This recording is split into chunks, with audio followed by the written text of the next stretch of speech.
सभी सरपंच जो पलवल जिला से बिलोंग करते हैं, भगवान को साक्षी मानकर ये शपथ लेते हैं, अगर बीजेपी जेजेपी सरकार 5 नवंबर 2023 तक पंचायतों को पूर्ण अधिकार नहीं देती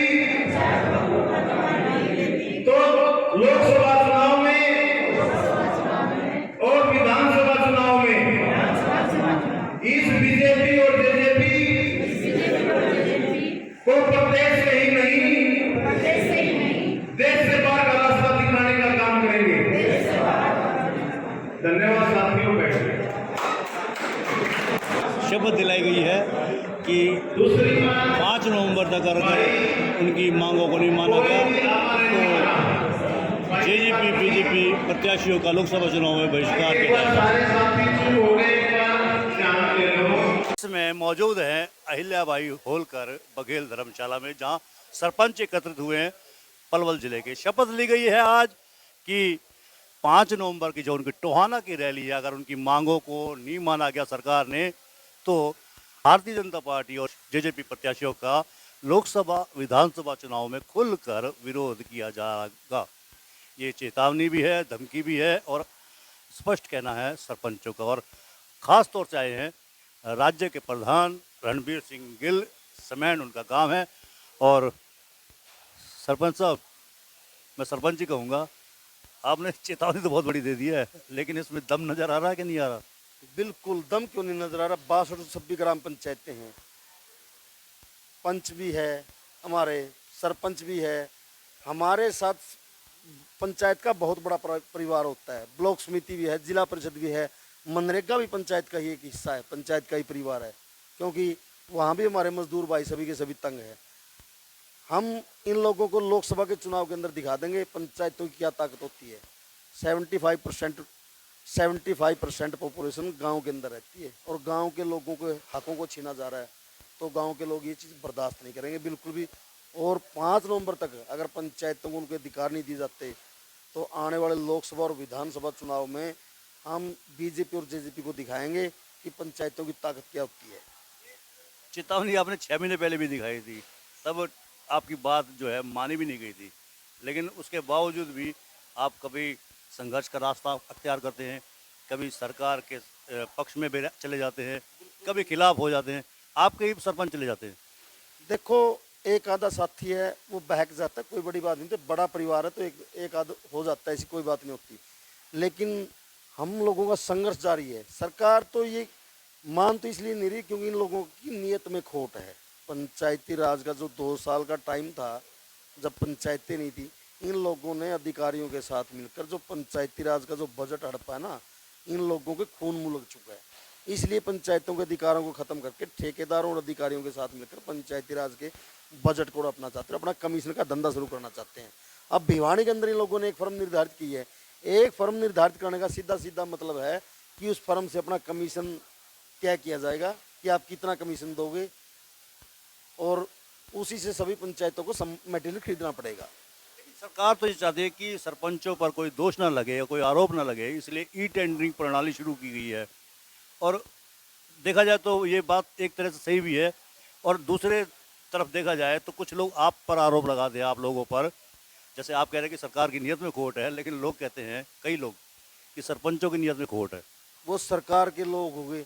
आज तक जितने लोगों ने सरपंच का चुनाव लड़ा है उन लोगों की जांच करवा ले, और जितने भी इनके विधायक मंत्री रहे आज तक उन लोगों की जांच करवा ले, पता लग जाएगा कि कौन लोग ईमानदार और कौन लोग चोर लुटेरे हैं।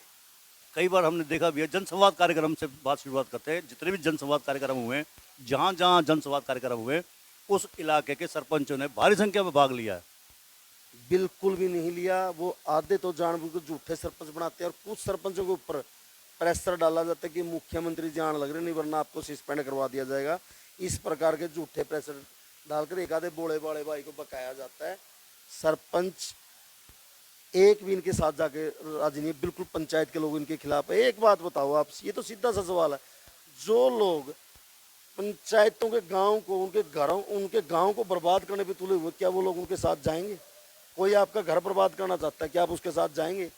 ये तो भाई अब सरकार सत्ता में है, बीजेपी सरकार, ये अपने सत्ता का दुरुपयोग करते हैं। आचार संहिता लगने दो, इनको बूथ के अंदर एजेंट भी नहीं मिलेंगे इनके गांव के अंदर। आप तो शपथ ले रहे हैं कि जिस पर बीजेपी का का विरोध किया जाएगा खुलकर चुनावों में, अगर 5 तारीख तक मांगे नहीं मानेगी।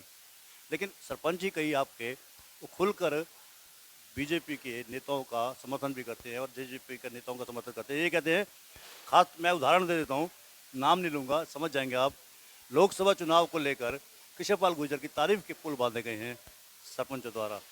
वो हर प्रकार के लोग होते हैं, ये बात आपकी सही है। जैसी सरकार चालाकी बरती है, ऐसी हमारे साथियों भी हमारे साथी भी इनके साथ चालाकी बरतते हैं। वे पहले इनसे काम भी ले लो और बाद में जूत भी लगाओ इनको, ये कुछ लोग करते हैं। और आप देखना, आचार संहिता लगने दो, आप गांव के अंदर इन लोगों का कोई थैला भी पकड़ने वाला नहीं मिलेगा आपको। इन लोगों का वो हाल करेगी गांव की जनता, आप देखते रहना। आप भी यहीं और मैं भी यहीं हूँ। कल बुआना गांव के अंदर कृषि मंत्री का प्रोग्राम था, 20 लोग गए थे गांव की पंचायत में प्रोग्राम नहीं करने दिया हम लोगों ने उनको, ना ही गांव के चौक के अंदर। सरकारी स्कूल में भी रिक्वेस्ट करके प्रोग्राम किया है, सिर्फ गांव के 20 आदमी, वो भी गांव के लोग बहकाए उन लोगों ने कि आपके इन लोगों की गलत नीतियों की वजह से किसी की फैमिली आईडी के अंदर इनकम ज़्यादा है, किसी का राशन कार्ड कट गया, पहले वो ठीक करवाएंगे। 20 लोग भी तब गए थे इनके प्रोग्राम में। ये लोग अब हर प्रकार से विफल हो चुके हैं, क्योंकि लोगों की नीतियाँ इतनी गलत है। हर वर्ग दुखी है इनसे, कर्मचारी दुखी है, पंचायतें दुखी है, मनरेगा मजदूर दुखी है।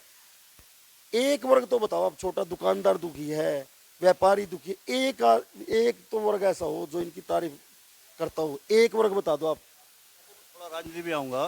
कांग्रेस के प्रदेश अध्यक्ष चौधरी उदयभान जी, उन्होंने एक स्टेटमेंट दी है।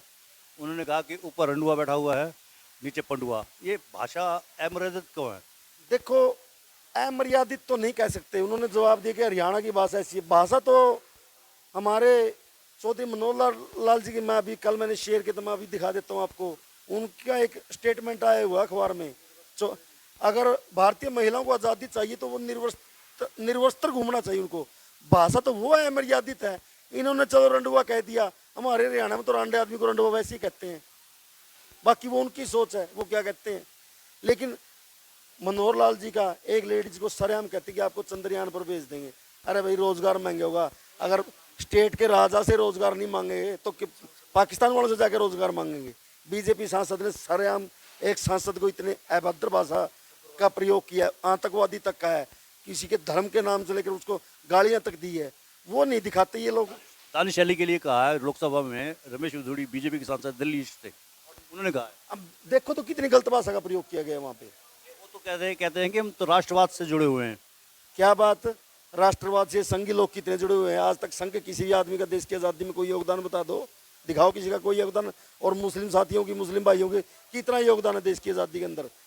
ये लोग देश की आज़ादी में भी के टाइम भी गद्दार थे संघी लोग, और अब भी देश के गद्दार हैं। ये सारा देश बेच दिया इन लोगों ने। अब हमारी पंचायतों को बेचना चाहते हैं, लेकिन गाँव के लोग ताकतवर लोग हैं, इनको पंचायतों को नहीं बेचने देंगे। आखिरी सवाल है, पलवल जिले से कहते हैं, पलवल जिले में कमान किसके हाथ में है सरपंच एसोसिएशन की? पलवल जिले के अंदर एक कमेटी बनी हुई है।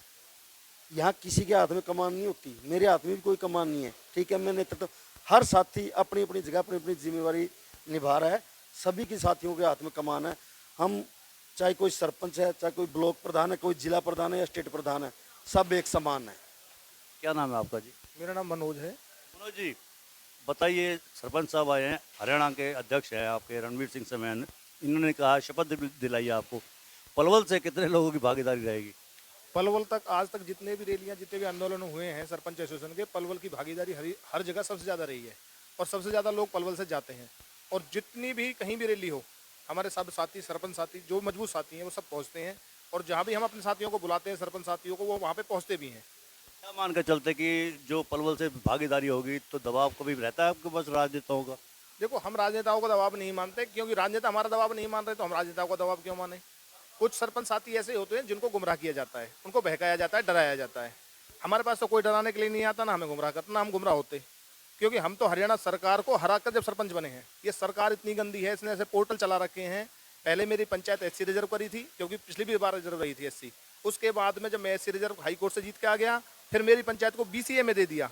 मेरे गांव में सिर्फ बीसीए के 3 आदमी हैं, व्यक्ति कुल ओनली 3, और इन्होंने 131 आदमी दिखा दिए मेरे गांव में पोर्टल से। मैं फिर हाई कोर्ट गया, हाई कोर्ट से फिर सरकार को हराया और फिर आगे अपने गांव में सरपंच की इलेक्शन जीता। तो ये सरकार बहुत गंदी है, पोर्टल झूठे चला रखे हैं, इनको कुछ नहीं पता, सिर्फ पोर्टल की सरकार है।